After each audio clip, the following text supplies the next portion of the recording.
So dial there at SMC9. I checked your card. That's too long. No, it's good. I had it for you. I just Take care of. on that.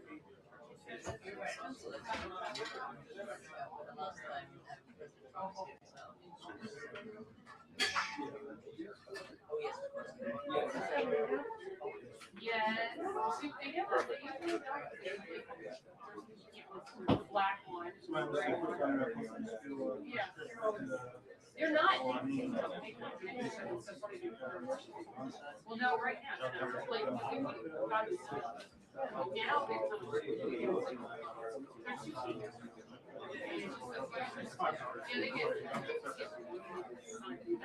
Sounds right. it's almost like it's not like. Is that what the kids are doing now? Try to delete a clip on Monday. That's a good question. I don't know. Yeah.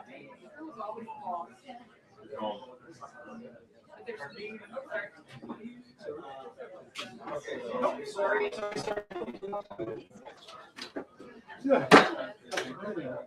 I'm okay. Yeah. I'm on that hair.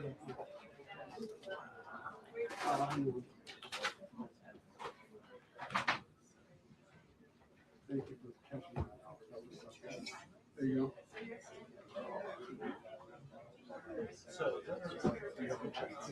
What? Yeah, absolutely. Supposedly. Or I'm sabotaging you by standing slightly off. I'm fun.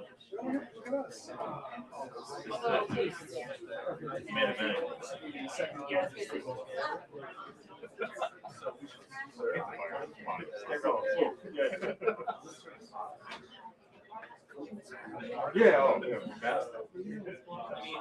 We're by Lars for some reason.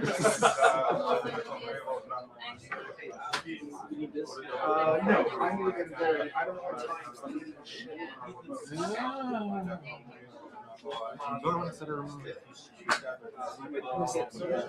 What? I'm gonna use it. Where? Okay.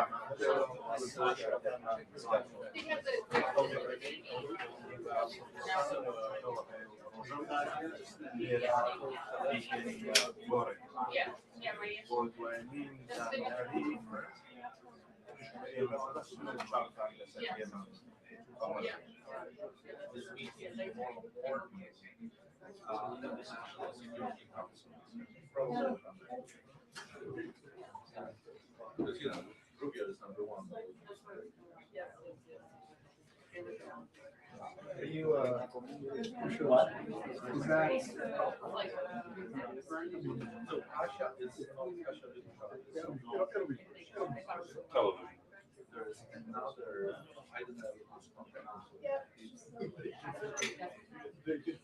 that Television. they're the same height as the vice president, right? I think he's taller. Yeah, no, I just Oh. try to take a small step back.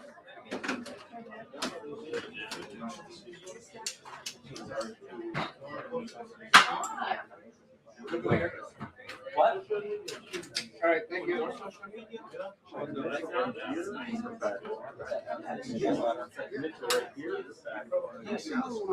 No, that's not a thing. But I also, I don't know.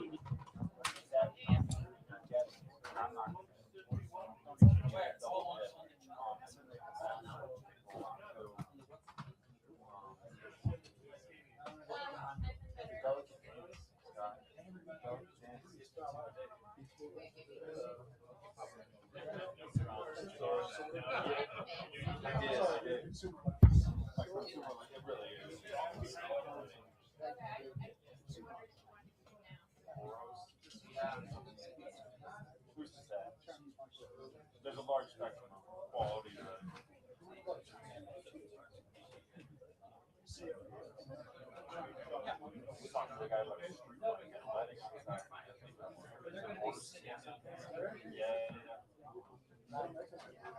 He was really into it. make the nice spec. But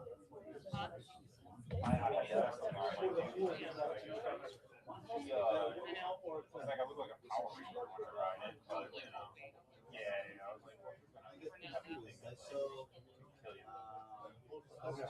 Might as well.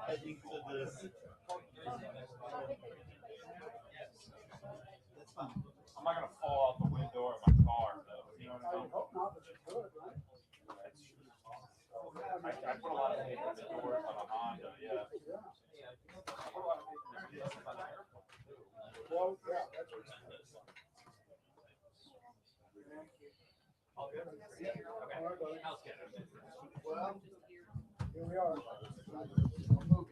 No, I mean, Yeah. What's the store bike? You want to know?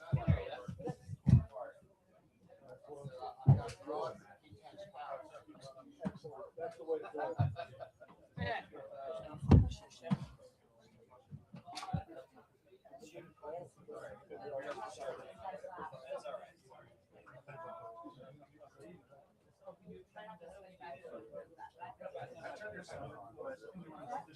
Oh, yeah.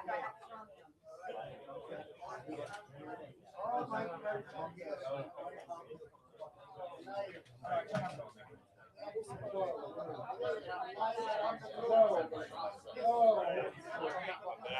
Good luck.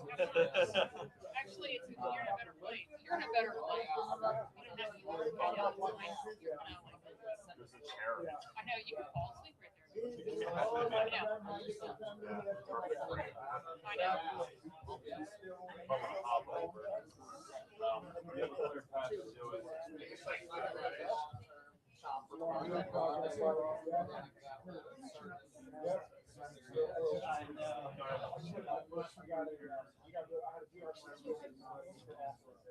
I got rid of.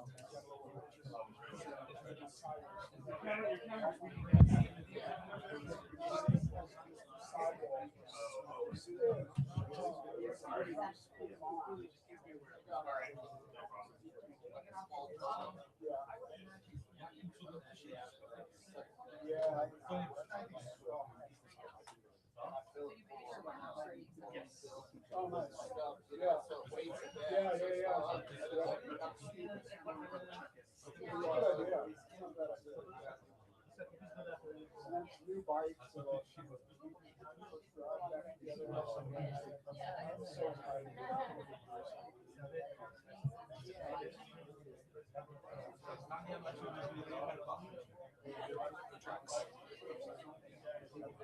excited.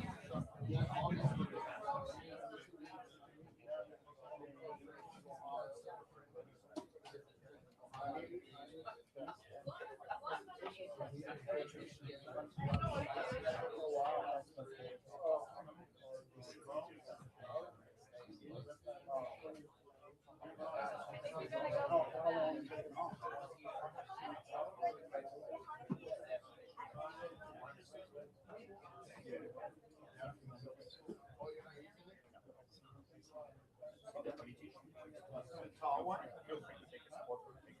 That tall one?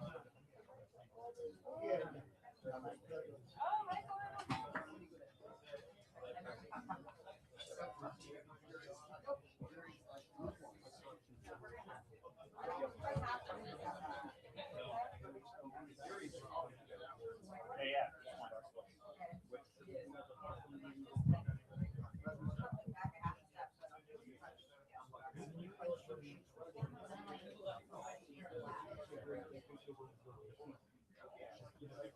Oh, you're here?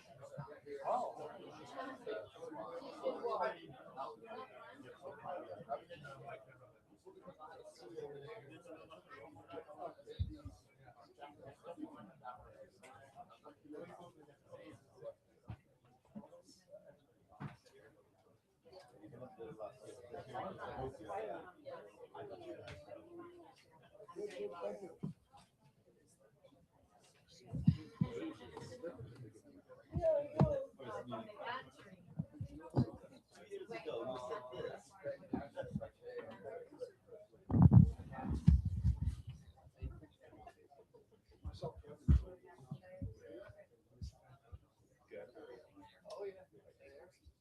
I'm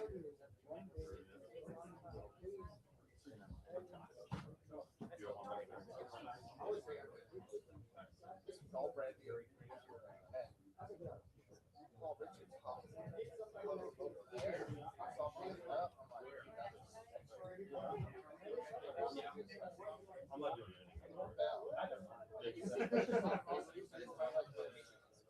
Oh, sweet.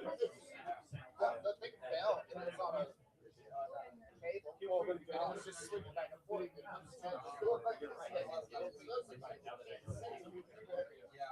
in one of the shots. Wow.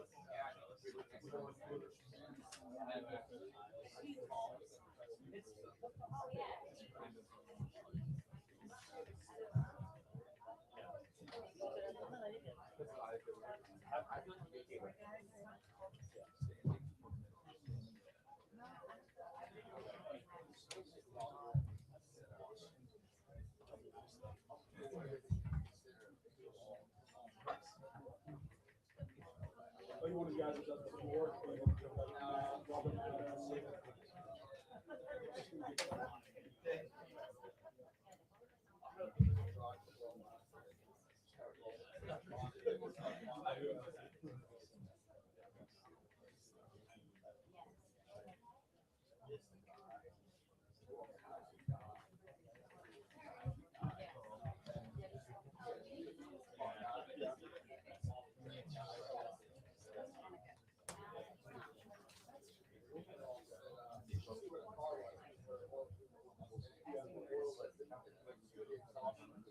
Oh, well, marks on the floor. That's fine.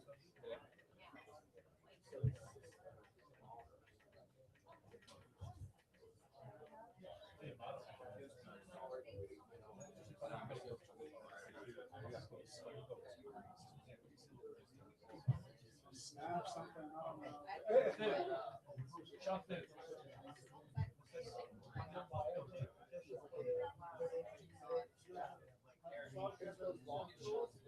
Sean? Chip one. Are you going over here? Nope. Oh, nice. That's great. That's great. Yeah.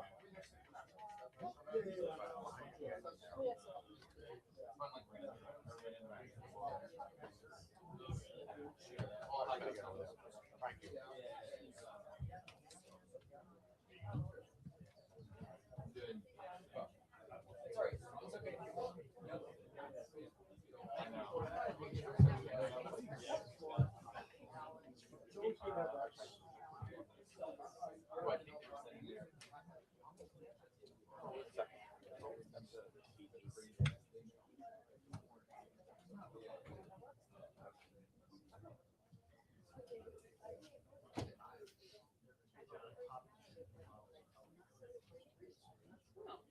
What's 70? What's 70?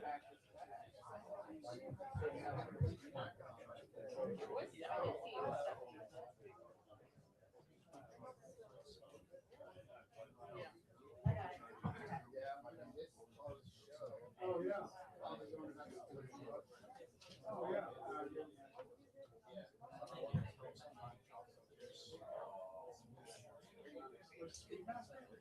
Right here.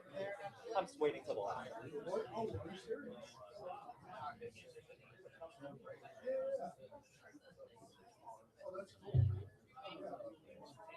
It's the old type. Yeah.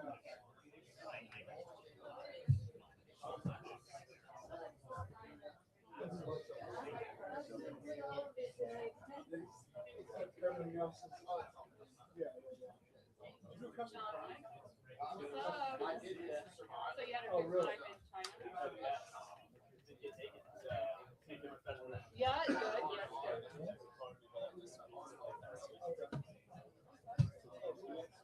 Oh, they banned them.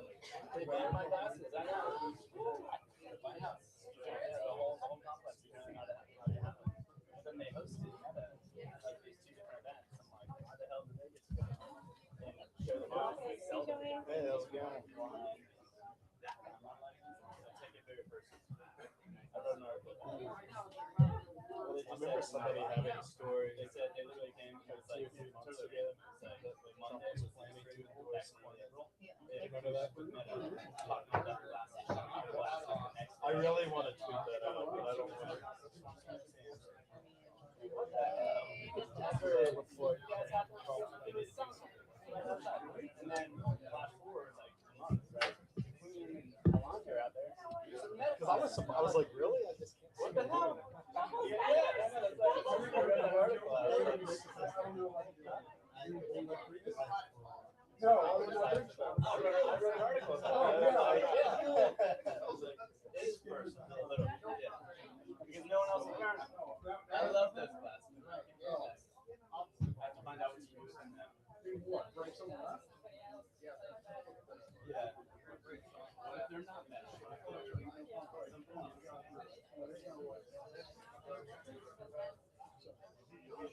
yeah. So I bought a pair for this. They were really like hard to get. I waited $1,000. They were way too thick. They look so you wear them, but it's cool because it's extreme inside. So my thought was, if you're doing a live interview, you will translate it to talk about it and talk about it. You will know that. Okay. So let's say you come into an interview and you know, all the questions.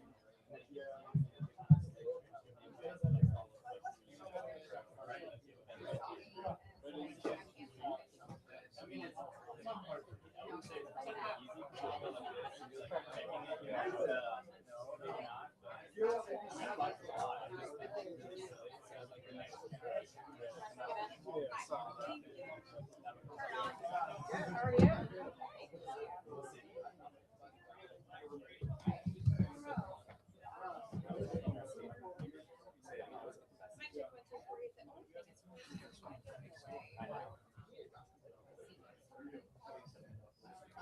All right, good.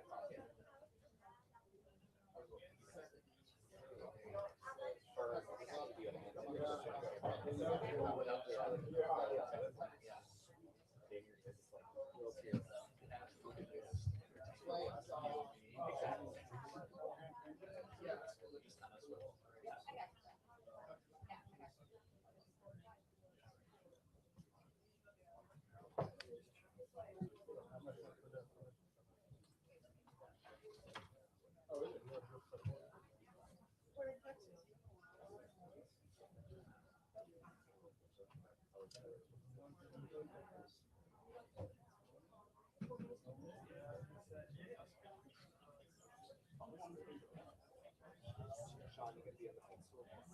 All right, I'll be back. Yeah.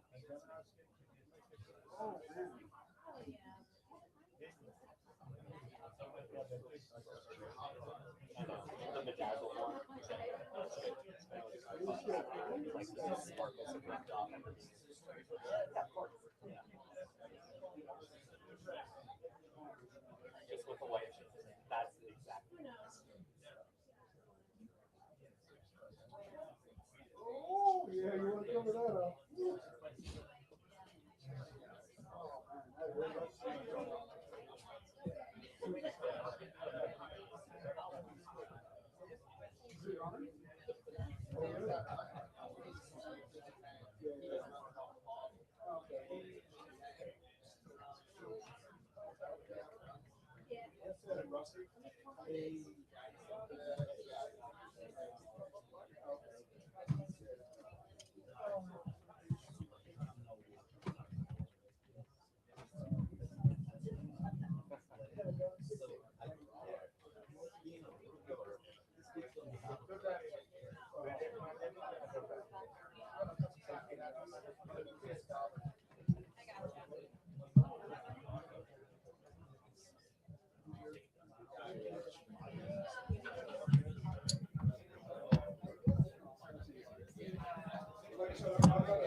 Hi. 50 years ago. Zara, I need to shop. I think the Europeans are now. Huh? Sorry, I don't want to knock you.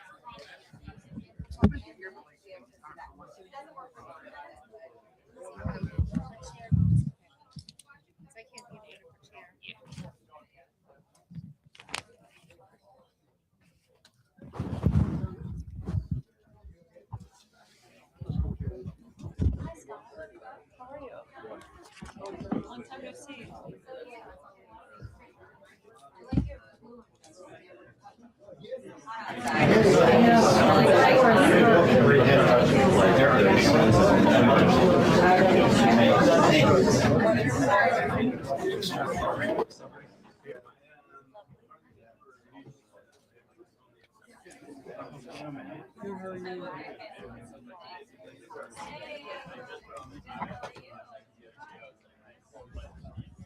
Hi, control room.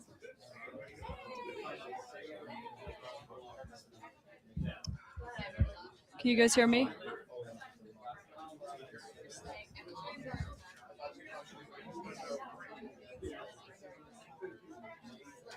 Albert, is it this one? Hi.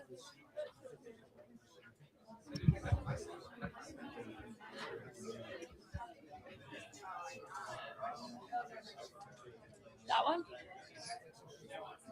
This one? Right, straight ahead. I'm gonna be like looking over here.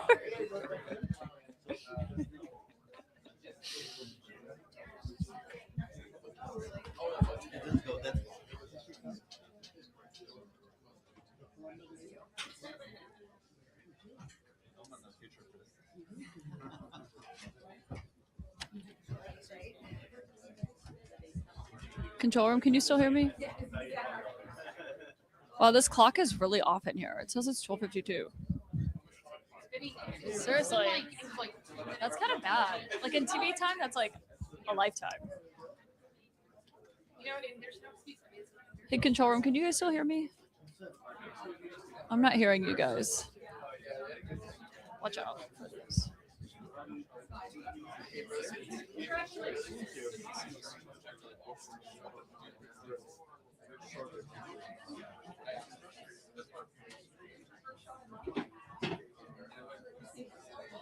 Okay, I hear you.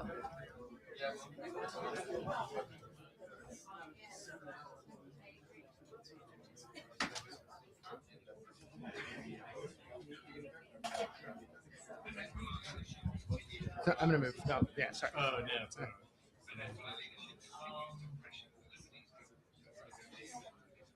yeah.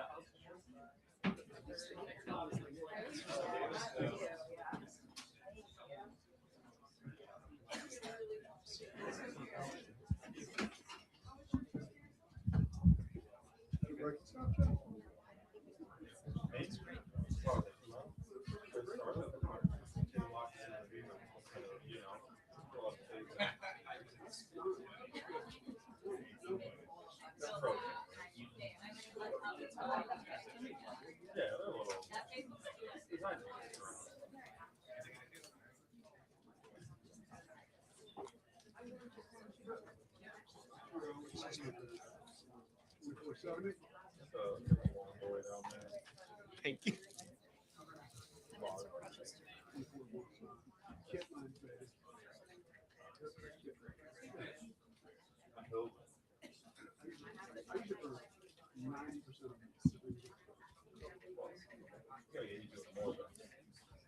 It's like it just keeps getting.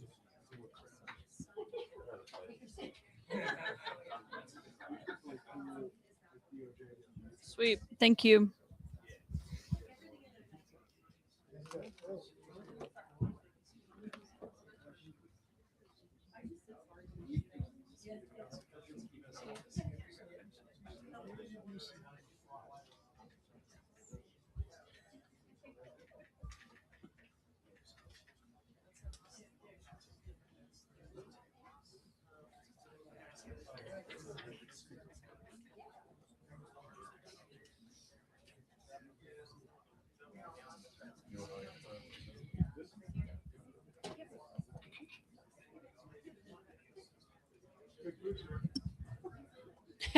Go get your lunch.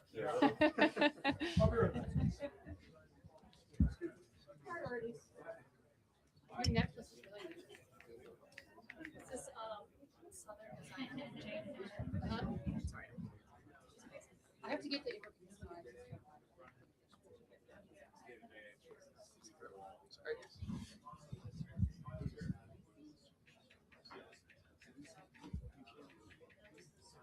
Yeah, Boris, there is. There are multiple questions that he could face when the vice president comes in here, which I should remind you is happening because the press secretary, Caroline Leavitt, is on her maternity leave right now. So we've seen other top officials come in here into the briefing room, including the Secretary of State, Marco Rubio. Now it'll be the Vice President JD Vance taking questions from reporters inside a very packed briefing room today where there are so many topics that could come up, including the questions that President Trump himself faced earlier from reporters as he was touring them around the White House ballroom construction here on the South Lawn of the White House. That's where he said that Iran attack could happen early next week, that he is giving them a few more days as these negotiations are continuing to play out after he announced yesterday pretty abruptly on Truth Social that he was planning to attack Iran today, something he says he was at about an hour away from making that decision yesterday when he decided at the behest of allies like Qatar and Saudi Arabia to end up calling off those attacks while these negotiations are playing out. So obviously we'll see what the vice president has to say about the state of those negotiations, but also there is so much news here domestically as well with all of those primaries that are taking place today. And earlier you saw President Trump come out and make good on his statement earlier that he was going to endorse a candidate in the Senate Texas primary race. He came out and endorsed Ken Paxton. And obviously that throws a huge wrench in the Senate GOP plans, given he is coming out and endorsing someone who is running against a current incumbent right now on Capitol Hill in John Cornyn. And then, of course, the president also weighed in on Thomas Massie, who is up for his election tonight in his primary. There are open questions about whether or not he is going to survive that after the repeated attacks by the president and the endorsement of his rival in that race. And you saw the Defense Secretary Pete Hegseth out there campaigning for him yesterday in an incredibly rare moment to see the Pentagon chief out on the campaign trail in that way. And then, of course, the Deputy Attorney General, the Acting Attorney General, Todd Blanche, is up on Capitol Hill, and he's been testifying in front of lawmakers and defending that fund that was created and confirmed by the Justice Department yesterday that could potentially benefit allies of this White House who believe that they were wrongfully prosecuted or investigated by previous Justice Departments. And so there's a lot out there on the agenda, obviously a lot of questions for the vice president when he comes out here to the lectern any moment now, Boris.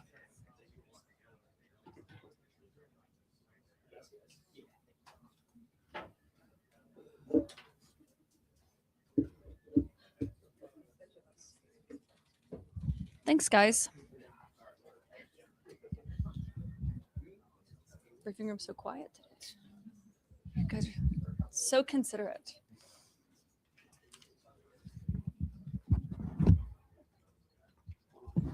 Hi. Oh wow. What's up, stranger? How you doing? You know, living the dream.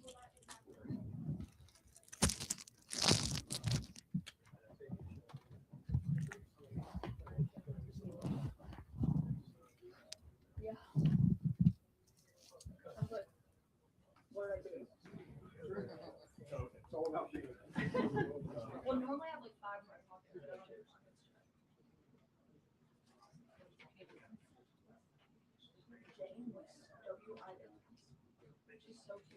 With it.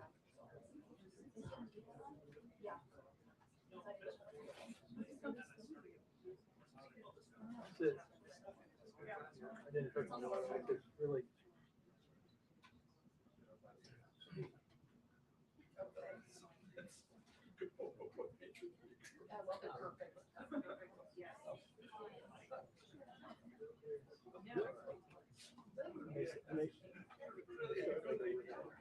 It's gonna be the right.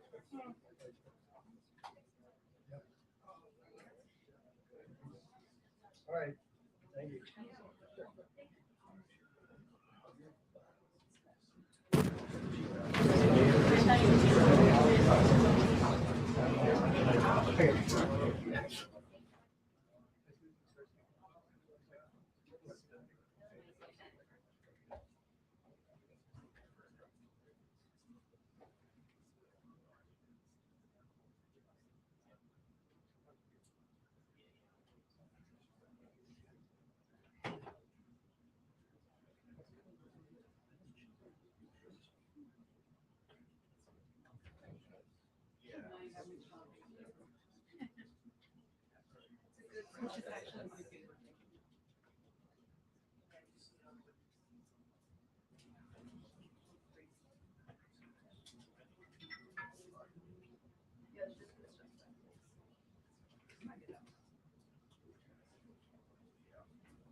I like to think that they do. I think that this would be in my time. Wow, he's got it all. What's this? Okay. Yeah. Well, that's Or, okay. yeah. Oh, definitely.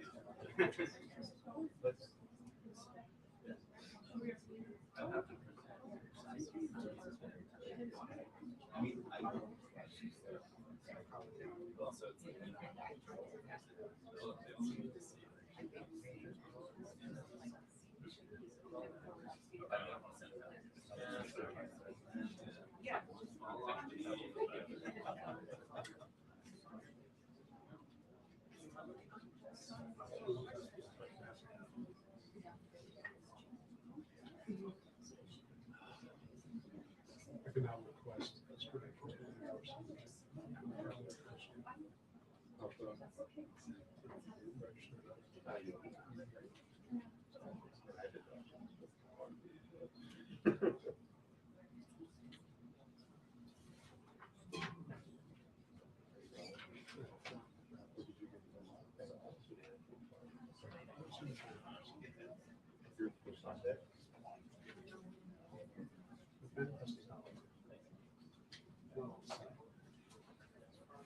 here.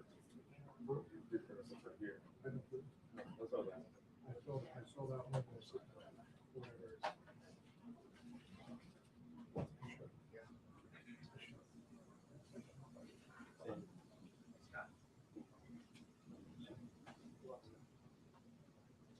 I heard that too. I don't think it was here.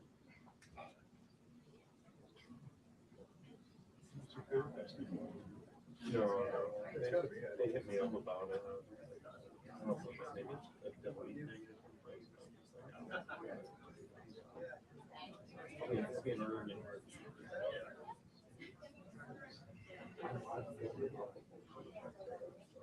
Oh, really? They're not approved? No. Really? Yeah. But I mean, this is different too. I did it, I went rogue. Just for one random one. Yeah. So what's it gonna happen? What are they reading? You know what I mean? Well, I'm gonna be in town this weekend, so like luckily it's like okay, but I am like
very susceptible.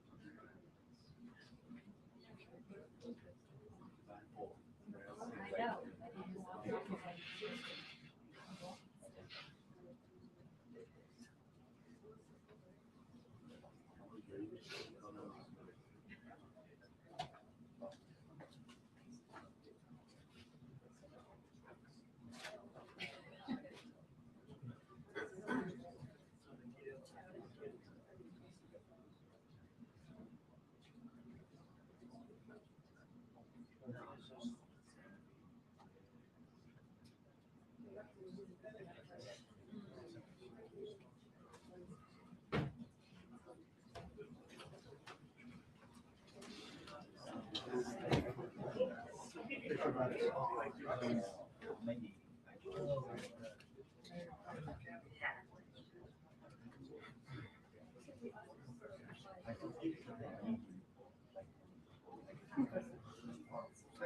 You are. I wasn't gonna sit here.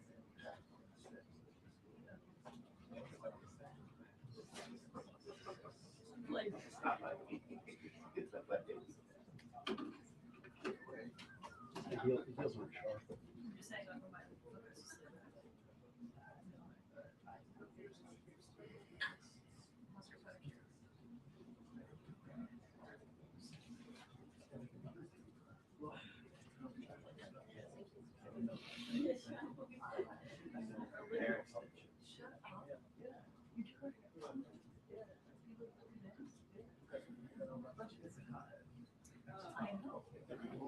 For the holidays, different color.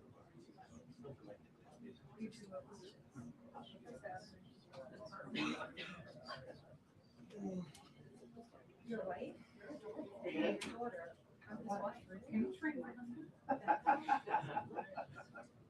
Because she has all.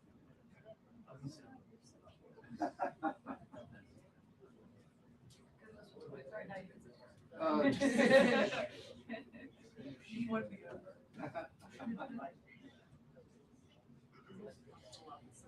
was like, YouTube video. All right. Exactly.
Did you try? Man, really?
Minutes until the briefing, 2 minutes until the briefing.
All right. Good afternoon, everybody. How you guys doing?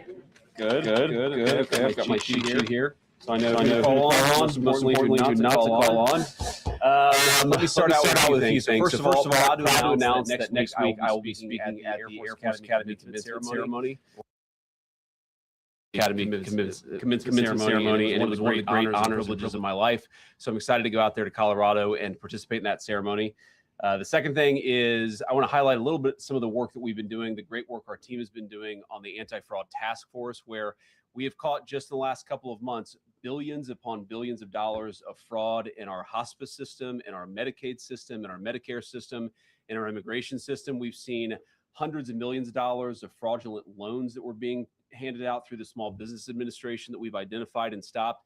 We've also started investigating some of the fraudulent criminal activity and also prosecuting some of the fraudulent criminal activity. So the thing that I say to the American people, and I'll repeat here to all of you, is, fraud is a crime that has two victims. It has, first of all, the American taxpayer, people who pay their taxes, who out of their generosity, and because they have to, of course, they pay their taxes expecting that it's going to go to pay our troops and ensure that low-income children have access to food and ensure that people get medical benefits, even if they're not able to afford a doctor. I think it's a great thing about our country is that we have this generosity of spirit where we take care of one another, but fraud takes that away from us because it steals money from the taxpayer when they pay their taxes, and it also steals money from innocent people who are meant to benefit from these programs but can't when the money runs dry because it's gone to fraudsters instead of the people who benefit from it or should benefit from it. So we're going to keep that work up. The President of the United States has been very clear that he wants us to focus on fraud. He wants us to prosecute the fraudsters, and he wants us to save the American people as much money as we possibly can. So we're going to keep at it. We're very proud of that work, and importantly, very proud of the team who've done an incredible job. And then finally, just to give an update on the Iran negotiation, the Iran situation, I just talked to the president very briefly before I came out here. It's actually a very simple proposition here. There are two options, two pathways we can go down when it comes to the Iran situation. So step back for a little bit. What the President of the United States has said is, number one, Iran can never have a nuclear weapon. And I think it's important for the American people and all of you to appreciate that when we say that, it's not just that Iran cannot have a nuclear weapon, it's what would happen if the Iranians did get a nuclear weapon. We know that a lot of nations all across the Gulf would then want their own nuclear weapon, and then a lot of nations all across the world. And what has been a very effective bright spot of American foreign policy really for the last 20 or so years would disappear overnight.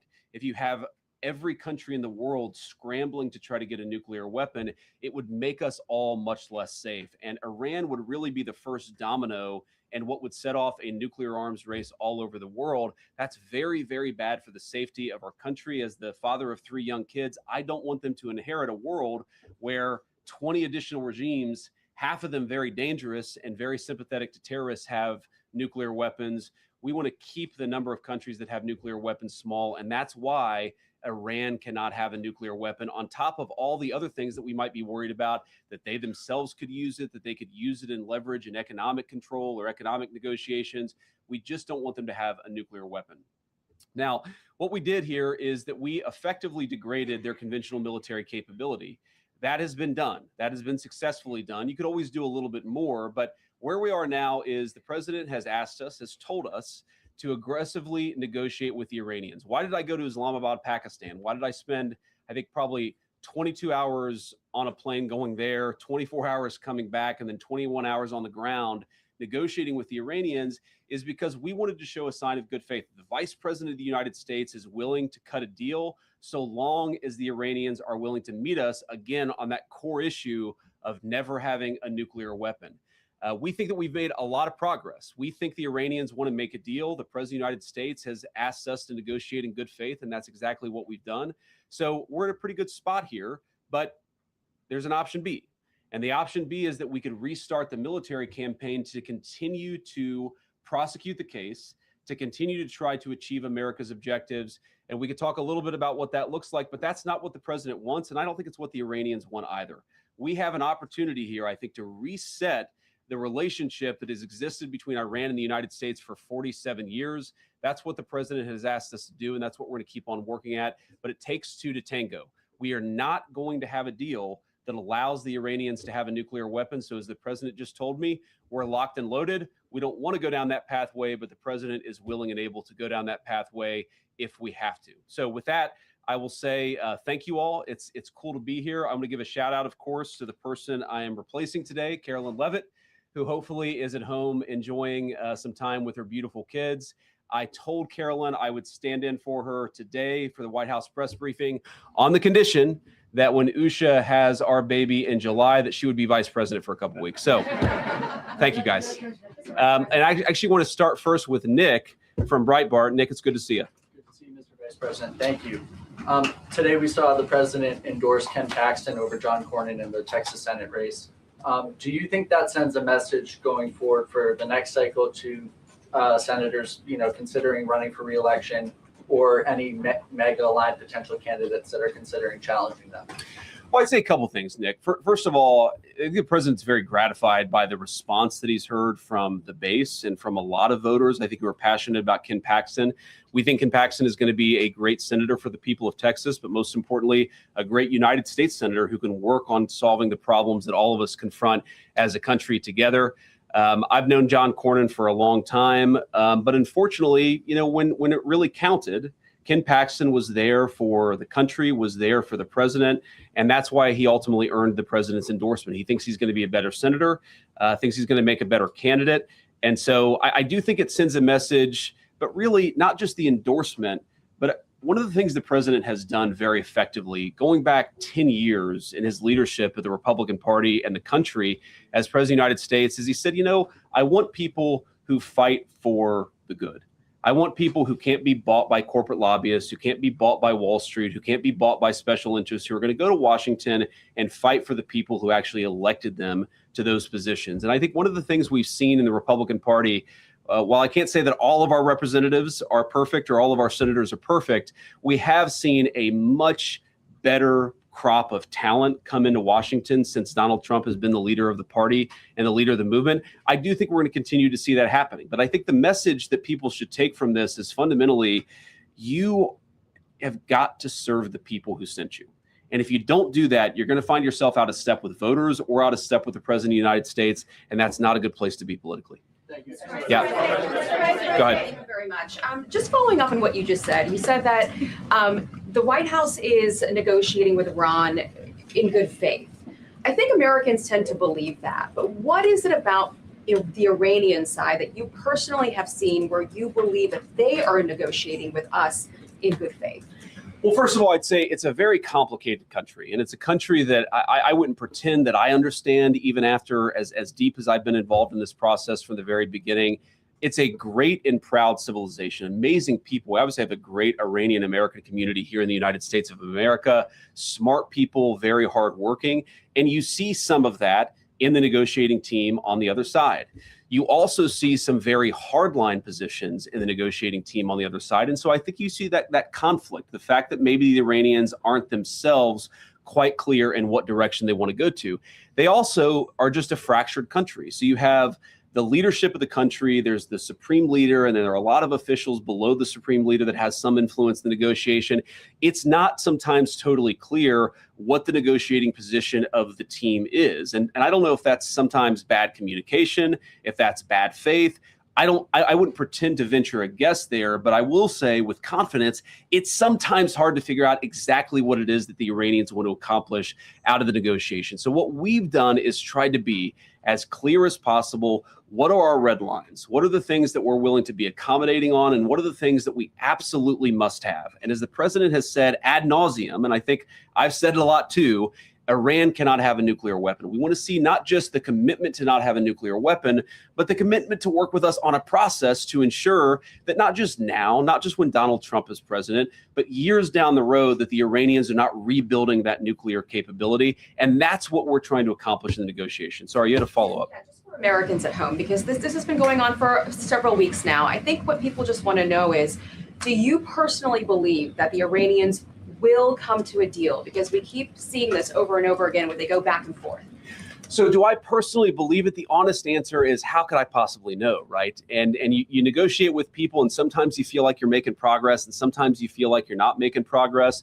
What I think is that the Iranians want to make a deal. What I think is that the Iranians recognize that a nuclear weapon is the red line for the United States of America, that they've internalized that, but we're not going to know until we're actually putting pen to paper on signing a deal. We've had a lot of drafts, a lot of pieces of paper going back and forth, but I will not say with confidence that we're going to reach a deal until we're actually signing a negotiated settlement here. And I think that it's ultimately up to the Iranians whether they're willing to meet us, because I think we're certainly doing a good job, and we're certainly negotiating in good faith. We're going to have to see what ultimately happens with them. I can't say with confidence because I don't know what's in the mind of the other side. John. Mr. Vice President, thank you. I want to ask you about that $1.8 billion fund set up, weaponization fund as it's being called. Why should taxpayers be paying to settle a $10 billion lawsuit that was brought by the President of the United States? And should people that attacked the Capitol building and assaulted police officers, should they be eligible? Should they receive money? Should they receive money from this fund? Well, let me say a couple of things about that. First, John, I think in some ways the media has misrepresented what this is actually about. This is about compensating Americans for the lawfare that we saw under the last administration. And by the way, anybody can apply for it. Republicans can apply for it. Democrats can apply for it. As you know, the President of the United States has pardoned a number of Democrats who he felt were actually subject to this lawfare. I mean, if Hunter Biden wants to apply for this particular fund, he is welcome to. It's going to go through a normal process where we vet everything, where we try to identify whether people's claims are actually legitimate. But here's the question. When you say, why should taxpayers fund this? Whenever the United States government incurs legal expenses, it pays out those legal expenses. When it's settling a lawsuit, it pays out money to settle that lawsuit. And the question is a dollar of this money going to the Trump administration? No. Is a dollar of this money going to Donald Trump personally? No. Is a dollar of this money going to Donald Trump's family? No. The people that would get the money are people, some of whom have been prosecuted completely disproportionate to any crime they've ever committed. Like, let's just take a couple of examples. Tina Peters is this woman who is about to get out of prison, thanks in large part to the president's good work in Colorado. This is a woman who, at worst, if you believe everything that the prosecutors said about her, committed misdemeanor trespassing, and somebody threw the book at her. This innocent grandmother was going to spend 10 years in prison, completely disproportionate to any misdemeanor trespassing that I've ever seen. Was that fair? No. Is it reasonable for her to get some compensation for the fact that she was treated unfairly? I think the answer is yes. And I think that what we're going to see, hopefully, is the entire country, led by this Department of Justice, turning the page on the lawfare. What I would like to propose, and I think the Democrats, hopefully they're willing to meet us halfway here. I won't hold my breath. But what I would propose is something very simple, that if you are willing to turn the page on Joe Biden's lawfare, why don't we prosecute people? Very simple principle. Why don't we prosecute people who violate the law? Let's not prosecute people because they said the wrong thing, or because they had the wrong political candidate, or because they had the wrong viewpoint. And I think part of turning the page on that, is to actually ensure the real victims of that lawfare receive some compensation. That's what this fund is going to be targeted at. And again, there's going to be a process to ensure that that money is only given to people who have actually, I hate to say earned it, but the people who actually were really mistreated by the previous administration and Department of Justice. Go ahead. I understand that everybody is eligible to apply for this fund. I mean, you're eligible, but I assume you're not going to apply, and you don't think you should get money out of this fund. Of course. So isn't it just as easy to say that people that attacked police officers should not get taxpayer money from this fund? Well, look, John, we're not trying to give money to anybody who attacked a police officer. We're trying to give money, we're trying to compensate people where the book was thrown at them. They were mistreated by the legal system. Sometimes, we do have, John, in this country, innocent until proven guilty. We do have people who were accused of attacking law enforcement officers. That doesn't mean that we're going to completely ignore some of the claims that they're going to make. We're going to evaluate these things on a case-by-case basis. And if we think that somebody, whatever they were accused of, if we think that somebody was unfairly prosecuted and deserves just compensation, then that's what this fund is going to exist to provide. It's just going to correct a wrong, and I think that's a good thing. And I'd encourage everybody, Democrat, Republican, Independent, let's turn the page on this thing that we did under the last administration where we tried to throw people in prison because they had the wrong politics. Let's throw people in prison who broke the law. I think this fund is a good part of getting justice for the people who were wrongly treated. Back there, yeah. Thank you, sir. Just to follow up on that quickly, does that mean that people that were violent, that were convicted, were mistreated? Are you saying that?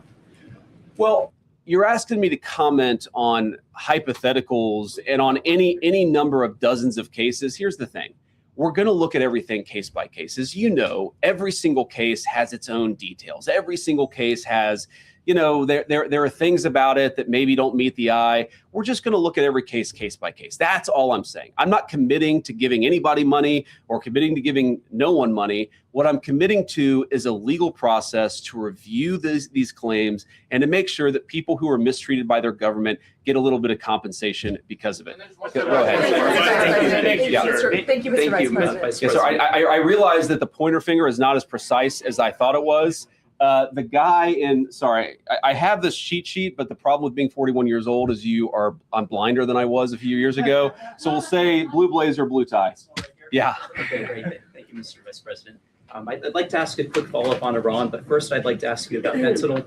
Fentanyl sourced largely from China killed about 403,000 Americans over the past 7 years, according to CDC data.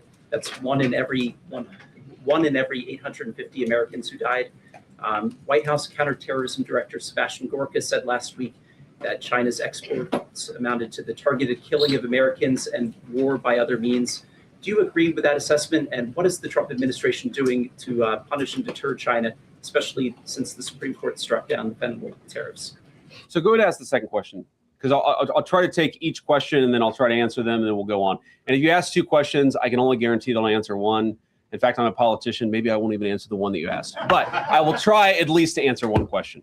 Well, I'd love to hear the fentanyl response too, if not today, sometime. Go ahead. On Iran, is Russia taking possession of the enriched uranium in Iran a plausible end to the war? And if not, why not? So first, on the Russia taking possession of the enriched uranium, look, these things are being discussed through negotiation. That is not currently our plan. That has never been our plan. I've seen some reporting on that. I don't know where it comes from, but the president's going to continue to negotiate a deal. So that is not currently the plan of the United States government. The Iranians have not raised it. My sense is that's not something the Iranians would be particularly excited about. And I know the president isn't particularly excited about it either, but who knows? I'm not going to make pre-commitments in a negotiation on any particular topic.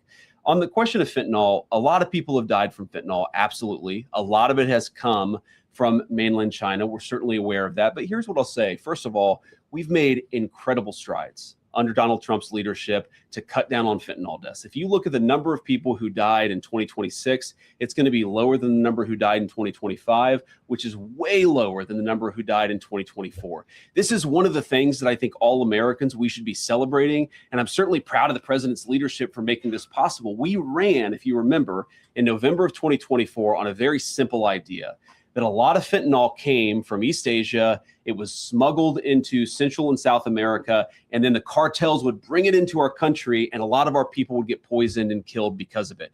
We said if you got control of the southern border, we would see a substantial reduction in the number of people who died from fentanyl overdoses in the United States of America, and that is exactly what's happened. Now, yes, the president has raised this with President Xi any number of times. I know it came up during the meeting that they had in China just last week, but it's come up in any number of phone calls, and our sense is that President Xi has been willing to work with us on this. And obviously, we want to continue to ensure that the Chinese work with us as much as possible because we don't want our people to be poisoned. So we'll keep working on that issue with the Chinese. There's been, I think, a big amount of progress that's been made, but of course, we can make a lot more progress, and we're certainly going to be committed to doing exactly that. Right. Yeah. White jacket, sorry. Oh, hey, yeah, Natalie with Washington. Natalie, Post. thank you. Yeah, thank you, Mr. Vice President. Does the government need to create new mandatory review process for new AI models, given the concerns about mythos? And secondly, in a few days, Pope Leo is going to release his encyclical on artificial intelligence. What influence, if any, do you see the Pope's guidance on AI having to broader society? Encyclical on artificial intelligence is going to have some influence. I, of course, don't know how much influence. I don't know exactly what it's going to say. But I think when the leader of the world's largest Christian denomination speaks on an issue like that, it's certainly going to have some influence. And I'm sure it'll contain a lot of insights, some of which I'll probably agree with, some of which I may not. But I think that it's going to be a very, very important document. And I think that, one of the things I always found fascinating about Pope Leo is that he chose the name Leo the 14th, which of course is recollecting Leo the 13th. Leo the 13th was the Pope during a period of incredible industrial transformation in the entire world. Of course, that industrial transformation, according to a lot of people, led to the rise of fascism and communism in Europe. I think it was interesting that Leo the 14th chose that name to maybe apply Christian social teaching in a new era with a new technological innovation in the same way that the Industrial Revolution was the technological innovation of its time. So I think it'll be fascinating. I'm looking forward to reading it. My guess is it's going to have a lot of influence. On the question of what our policy is going to be, look, what we're trying to do in the Trump administration is very simple. The president wants us to be pro-innovation. He wants us to win the AI race against all other countries in the world. He recognizes that AI is going to be an important tool, not just for our economy, but for our military. And so he wants to ensure that we are winning that particular race. We also want to make sure that we're protecting people. We're protecting people's data. We're protecting people's privacy. I think with this Mythos release, one of the things that we're very focused on, of course, is whether not necessarily the developers of Mythos, but whether some other bad actor could use Mythos to target various cybersecurity vulnerabilities. So it's something that right now we're working in a collaborative way with the technology companies, and we're just trying to make sure that the American people are as safe as possible. I'm not going to get ahead of the executive order or any other actions that are going to come out, but we're trying to balance those two things. We want to be pro-innovation. We recognize, artificial intelligence could be great. It could help us find cures to diseases that currently, people are dying from or suffering from.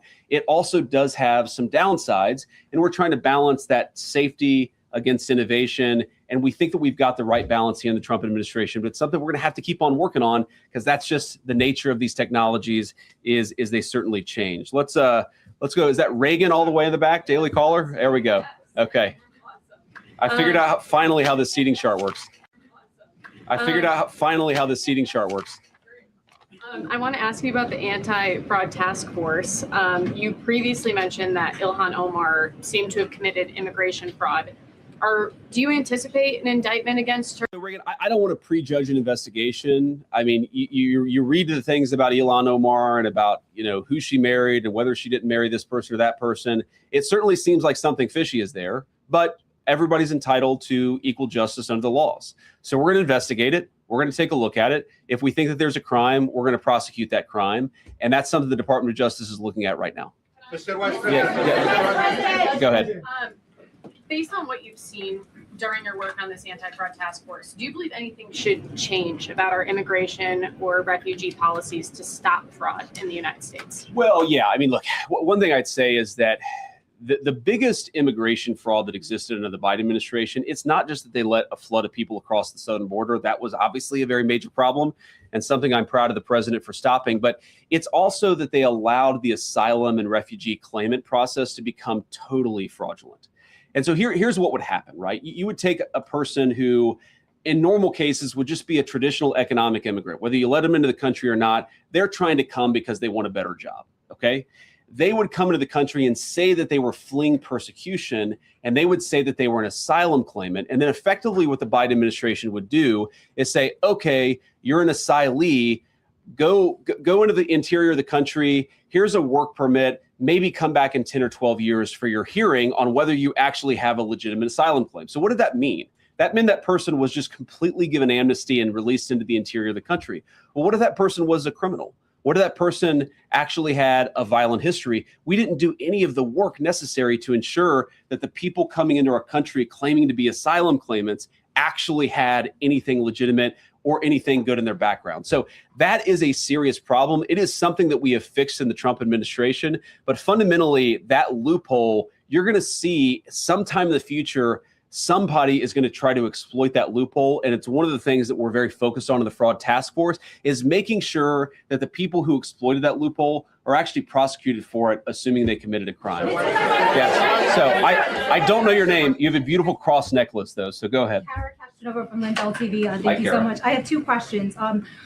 One of them is going back to the $1.8 billion fund, not to keep beating that, but sadly, Democrat lawmakers are misrepresenting that fund.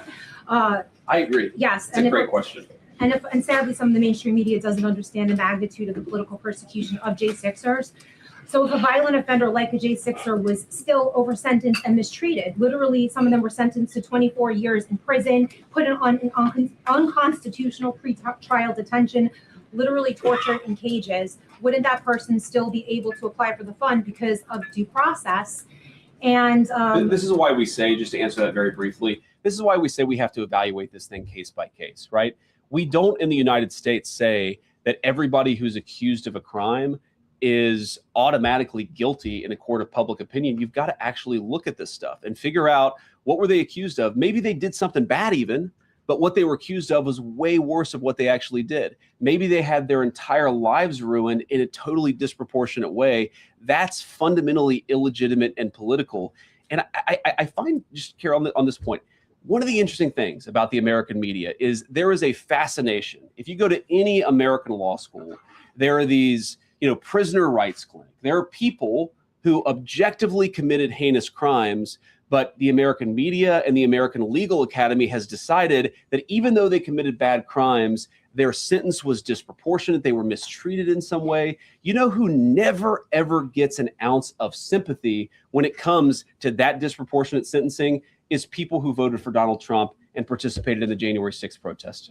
Go to your second question. About Pete Davidson, he made a horrific, obscene joke about the murder of your friend Charlie Kirk. What does this still say about where our political divisions have gone, and what are you specifically doing to bridge the divide, especially as a potential future president?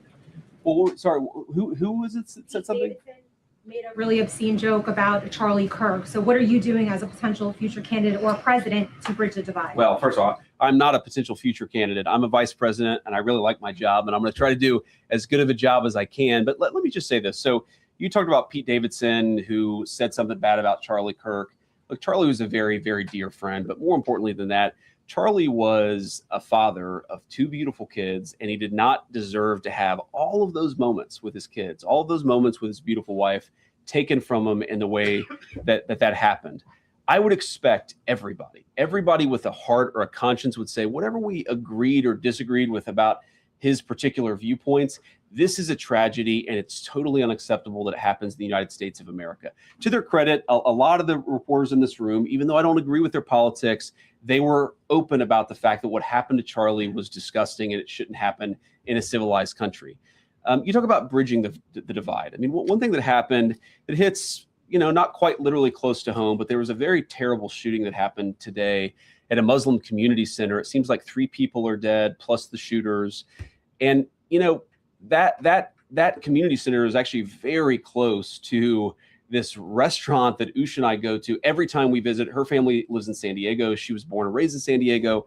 Every time we go to San Diego, we go to this restaurant that is like maybe a 5-minute drive from this community center. And I found out about it actually on my way to the White House this morning. And I texted her, I said, would you have known anybody who was like involved in this? And she said, absolutely. I would have known some people, or at least their parents, who might have actually used the services at this community center. I don't know a single person who would say anything other than what I'm about to say, which is that type of violence in the United States of America is reprehensible.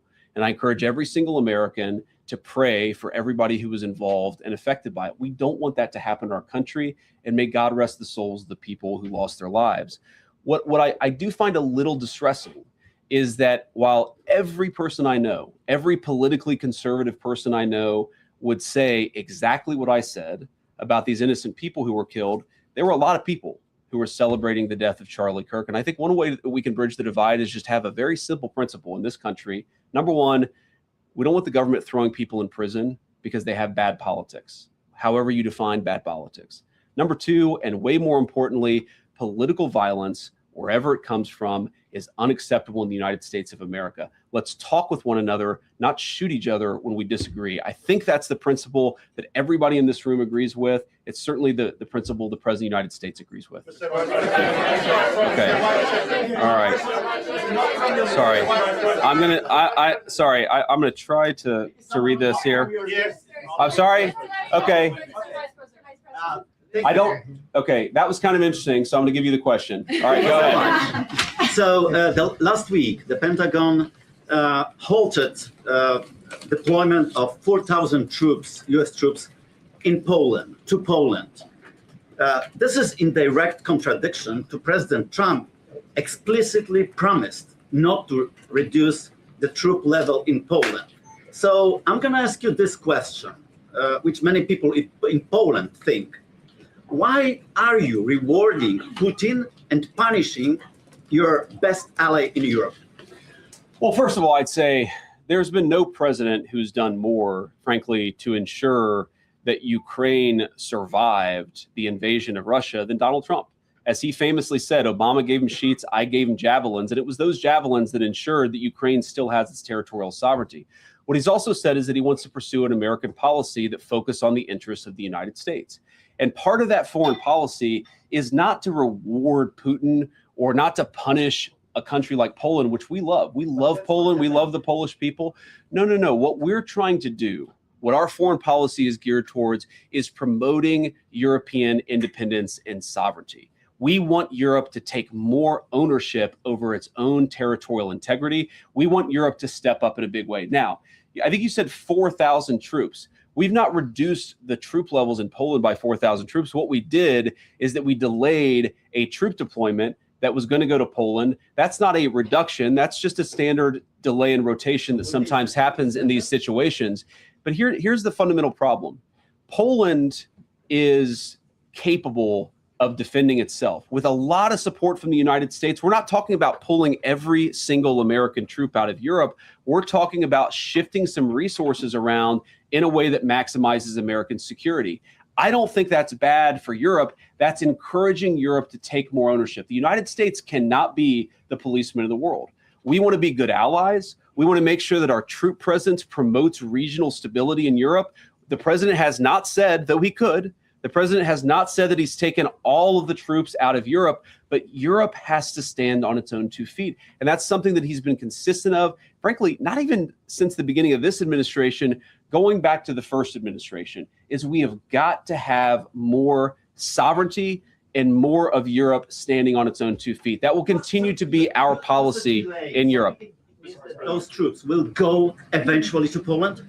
What I said is that is it a delay in troop rotation? Those troops could go elsewhere in Europe. We could decide to send them elsewhere. We actually haven't made the final determination about where those troops are ultimately going to go. But what I'm saying is it is not accurate to say that we are pulling a bunch of troops out. It is a very small and very minor thing. And I think, frankly, a lot of the European media, again, is overreacting to this a bit.